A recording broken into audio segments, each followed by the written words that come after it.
She confidently declares that they must conquer the frigid 6th grade special field without delay.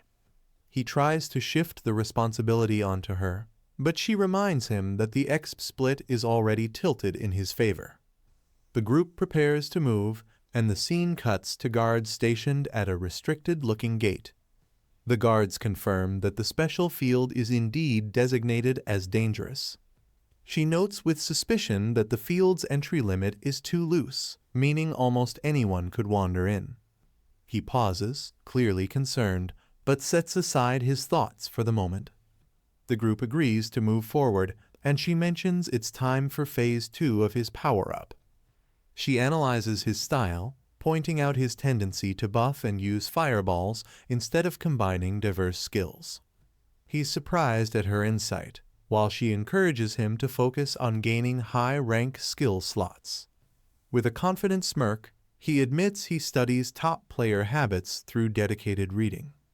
She jokes that only someone like Muhammad would flaunt their skills, as most high rankers hide them. He reacts dramatically, calling that blasphemy.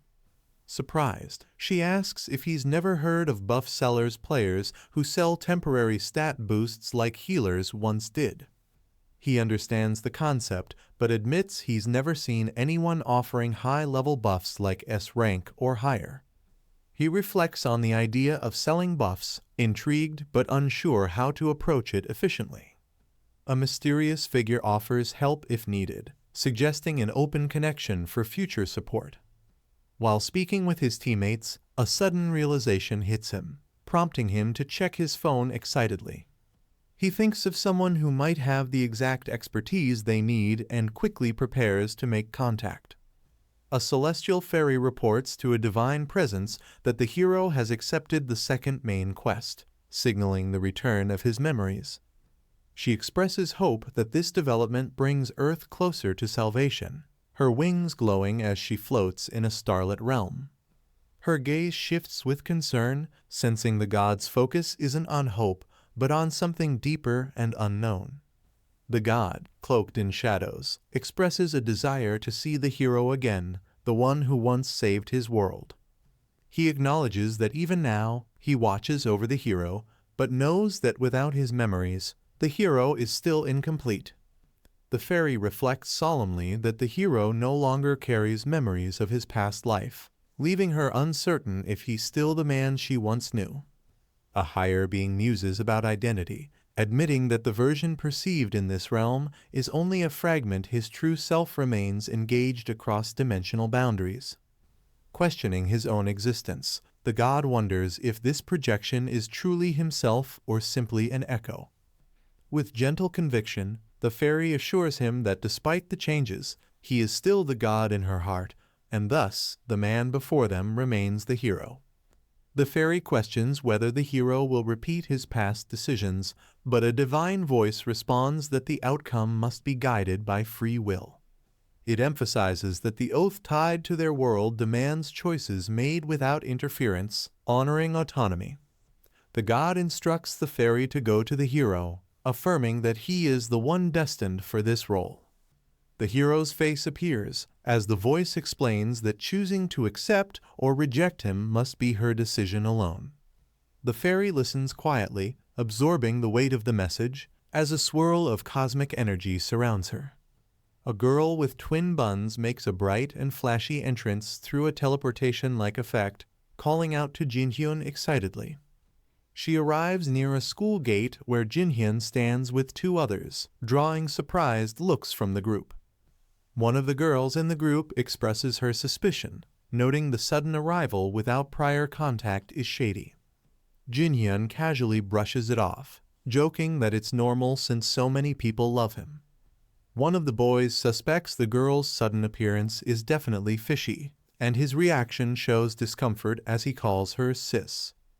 The girl enthusiastically charges toward Jinhyun, calling him Appa, while another girl glares with quiet fury.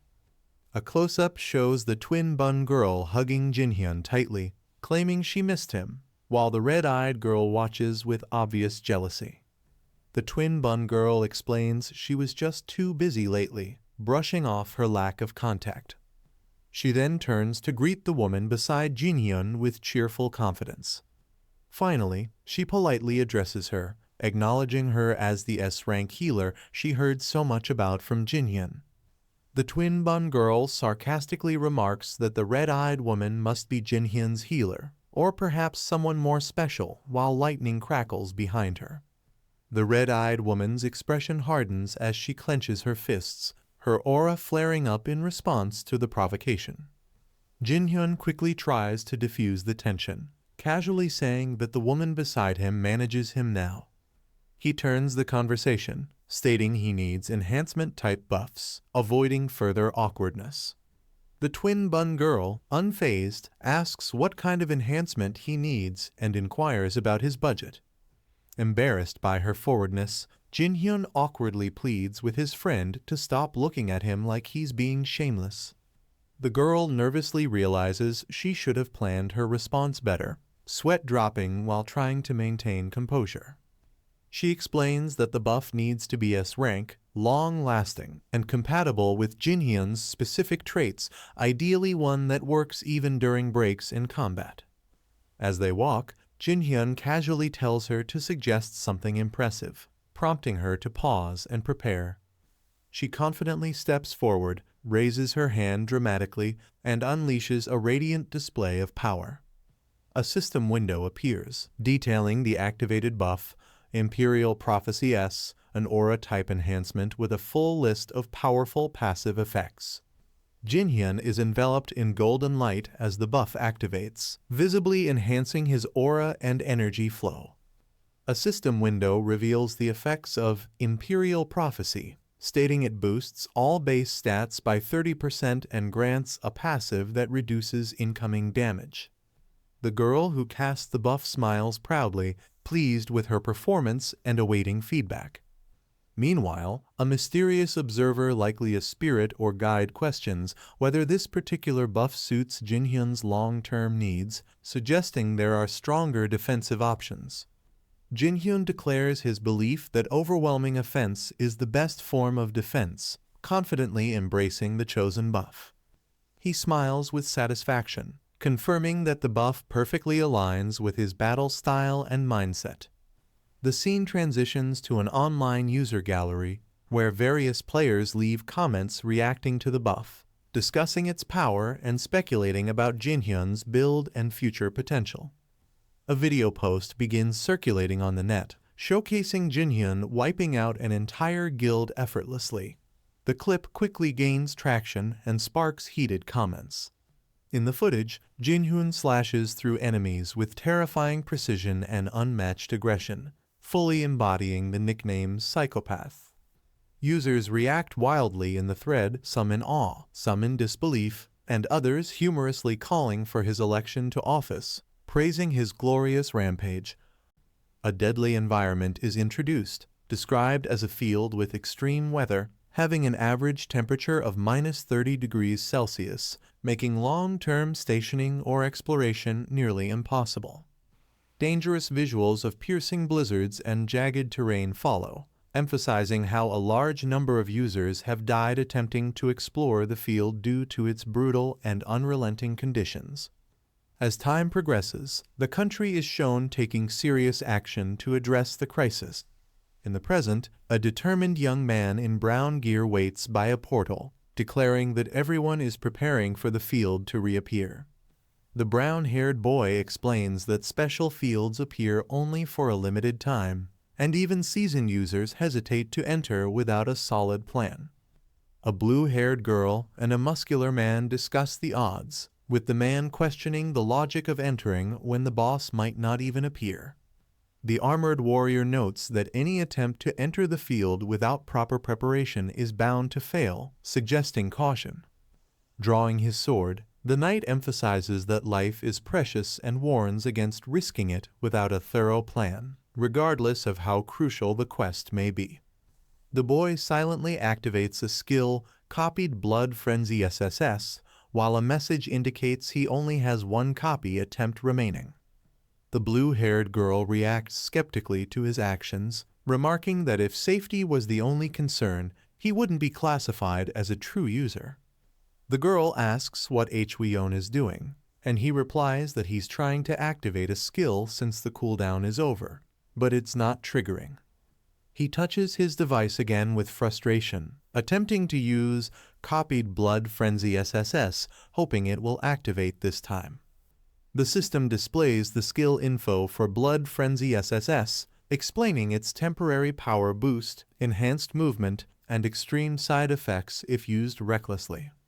Still annoyed, Hweon curses the game, glaring intensely as he forces another activation attempt with visible strain on his face. Suddenly, the system confirms that the skill Blood Frenzy SSS has been successfully activated and copied. The knight nearby notes that the first wave users had already boosted their stats, implying Hweon will need every bit of power he can get. Hweon yells with excitement as the Blood Frenzy skill activates, unleashing a powerful surge of energy while he thrashes around, overwhelmed by its effects. He laughs maniacally, shouting that he no longer has to see someone's face anymore, clearly intoxicated by the power boost. The knight notices the display and asks the blue-haired girl if she's seen something similar, implying familiarity with such bursts of skill. She confirms that they've encountered users with comparable powers during overseas field missions, showing she's experienced with high-level phenomena. Hweon enthusiastically asks for more information, and the girl playfully agrees, promising to explain everything in detail later. Suddenly, she receives a message from the Dihen Guild, revealing that a special field has opened, one they were eagerly waiting for, and she instantly shifts to full alert, rallying her team. The group celebrates energetically after the field activation news, while Hweon watches them with mixed feelings, clearly not as thrilled as the rest. As they joke around, he quietly complains about being asked to join as a healer despite their supposed preference for mages, feeling slightly sidelined. He activates his device and stores the Blood Frenzy X skill into his skill storage, mentally preparing himself for what lies ahead.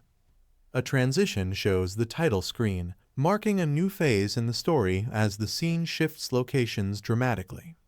Hweon and the blue-haired girl arrive in a grand but eerily empty concert hall, where he wonders aloud why the members who received the quest aren't present yet. The characters reflect on how the usual strategy meetings are now pointless due to the ever-changing nature of recent raids. Hweon questions why he was invited at all if he was just going to be left out, especially since he contributed little in their last attempt. He challenges the idea that rare skills are common, implying there's more value to what he brings than others realize. Just then, the atmosphere shifts as a man enters the stage and formally greets everyone, introducing himself as the raid leader.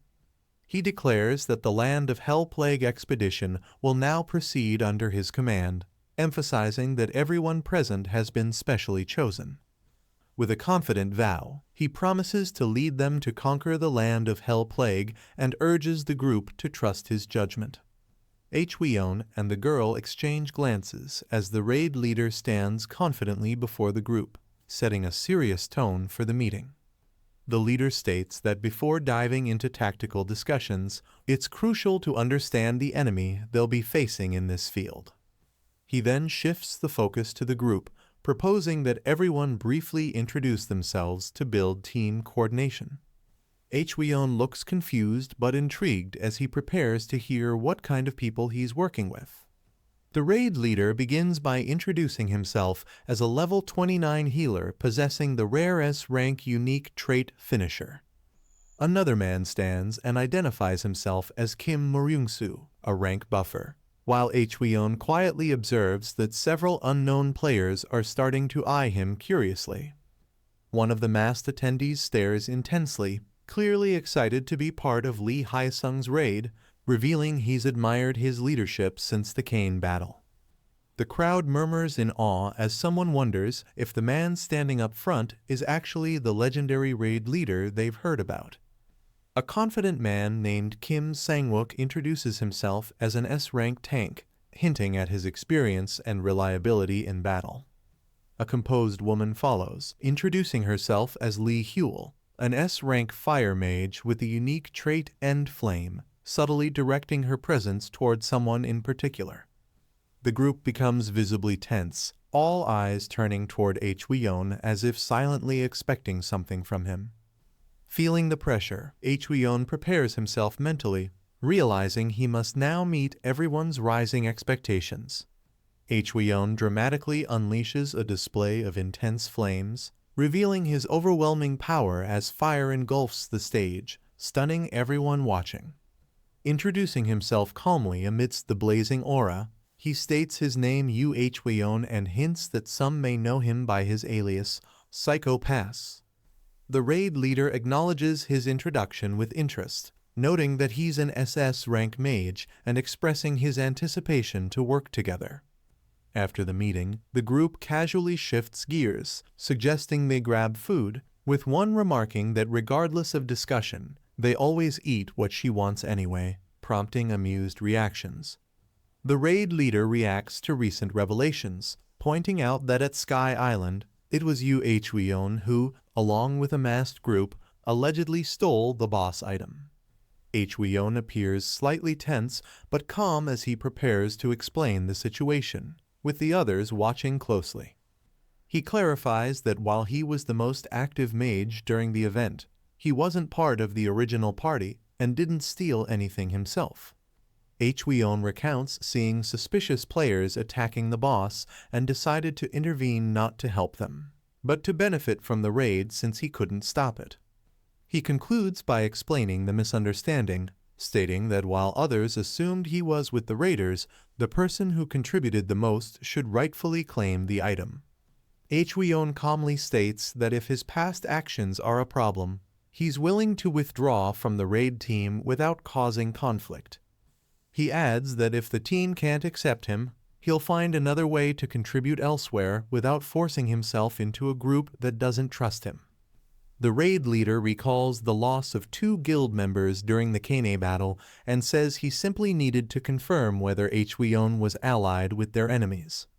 After clarification, the leader states he won't object to Hweon joining as long as he wasn't working with the enemy group.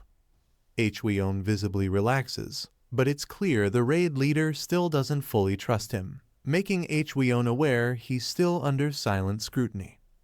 A nearby teammate expresses relief that things were resolved smoothly, while another comments that it seemed like someone didn't want Hweon to be part of the raid at all. The blue-haired girl jokingly admits she would have been disappointed if Hyesung hadn't raised an objection, showing she expected tension. Another teammate whispers that he even suspected Hweon might be the true culprit behind the Kane incident, though now he's relieved. As the group prepares to leave, Hweon trails slightly behind, deep in thought about how easily things were resolved. The girl notices his unease and gently asks if something's bothering him, prompting a quiet but honest reflection. Hweon admits he expected more shock or even outrage from the others upon learning his identity, but their subdued reactions caught him off guard. He pulls out his phone and reviews a post that explains the situation, likely hoping to understand public perception more clearly.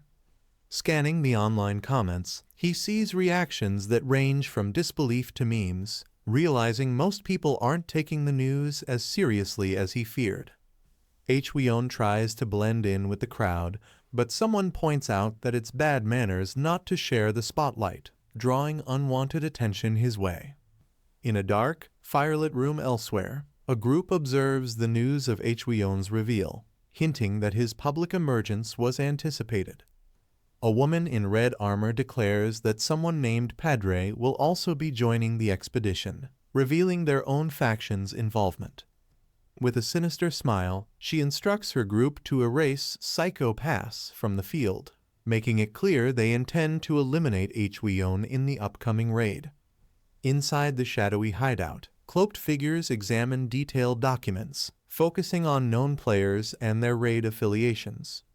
One document highlights a blonde woman, prompting an order to investigate any updates or shifts among the other raid teams. The scene cuts to the same blonde woman in a white cloak, walking alone, unaware she's being targeted for surveillance and strategy analysis. A chilling red message follows. They plan to eliminate as many obstacles as possible, clearly foreshadowing hostile intent against her and others in the upcoming expedition.